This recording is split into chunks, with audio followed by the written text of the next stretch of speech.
Hello all and welcome to The Big Story, where we discuss the hottest topics of the day right in the heart of the newsroom. I'm Haryanto, coming to you live from the Straits Times. We are streaming to you on Facebook and on YouTube, so be sure to like, comment and share, as well as hit the bell button to be alerted of our videos. I will also have my newsroom colleagues joining me to talk about the stories that got you talking today. Now, first up, it's that time of the year again as the tech industry, especially Apple fans, eagerly wait for the announcements on the latest updates to Apple products. Is there an iOS update? What does the latest iOS offer? Will Siri be able to unravel life's greatest mysteries? Are we finally getting an iPhone that can do all our work? Now, I wish that were really true.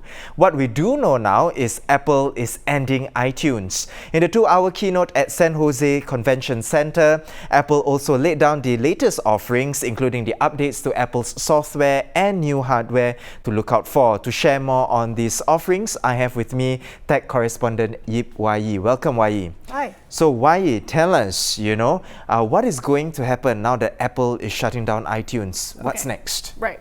So Apple is shutting down iTunes, and I think very few people will really mourn the loss of iTunes because it has become pretty irrelevant in recent years.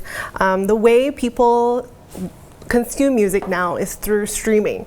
So the way iTunes revolutionized the music industry in the beginning was that you could download music and pay for music for only 99 US cents per song.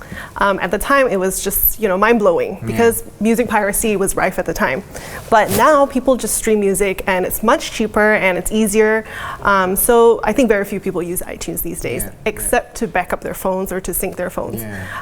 So I really think it does not really make a difference, except that now iTunes has migrated into 3 separate apps. Right. So there's Apple Music, Apple TV, and Apple Podcasts. Right. And you don't have to worry because whatever you purchased before through iTunes will still be, you still own it. So just a question though. So now that, because we use iTunes to back up and sync our phones, so how are we going to sync and back up our phones moving forward? Right. So for Windows users, for now it seems that iTunes will still be available actually. Right. So you'll still be able to do that on Windows. But for Mac, when they launched the new operating system in September, you can do it through Mac Finder.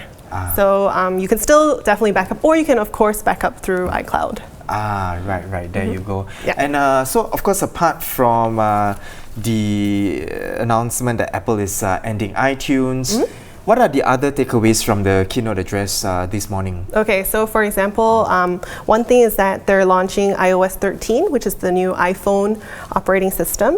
And apparently it's going to launch apps twice as fast and unlock Face ID 30% faster. So anything faster is always better, right? Right. And the Apple Watch. Do you have an Apple Watch? I do, but I'm not wearing it now. Okay.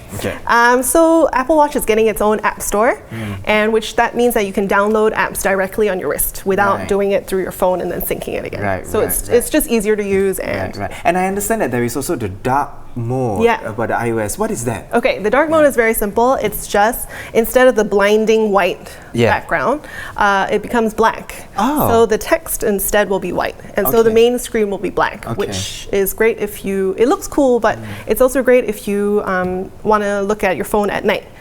For example, or in a dark room. So, there's all those really annoying people in the cinemas who look at their phones.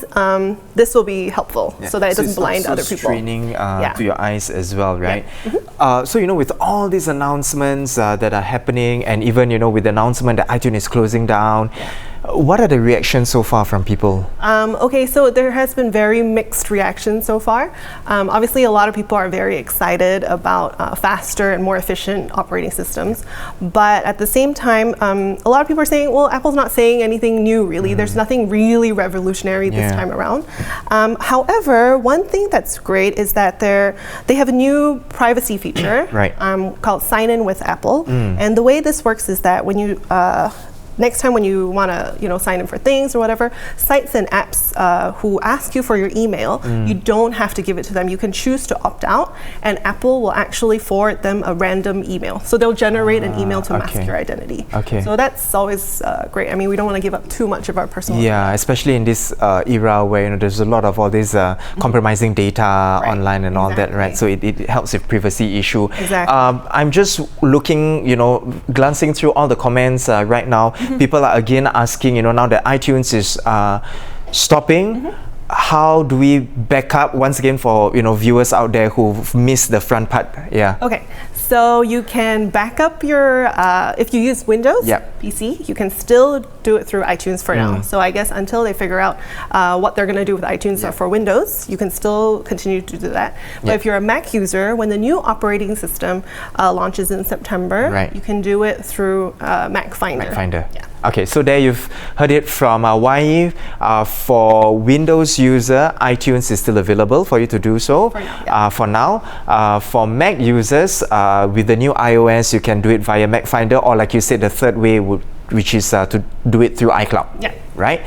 There you have it. So for more of on the latest offerings that Apple has just announced during the WWDC this morning, you can head on to our website at www.straitstimes.com. Once again, thank you, Wai Yee, for coming on board to share with us more on the latest announcements. Of course. Thank you.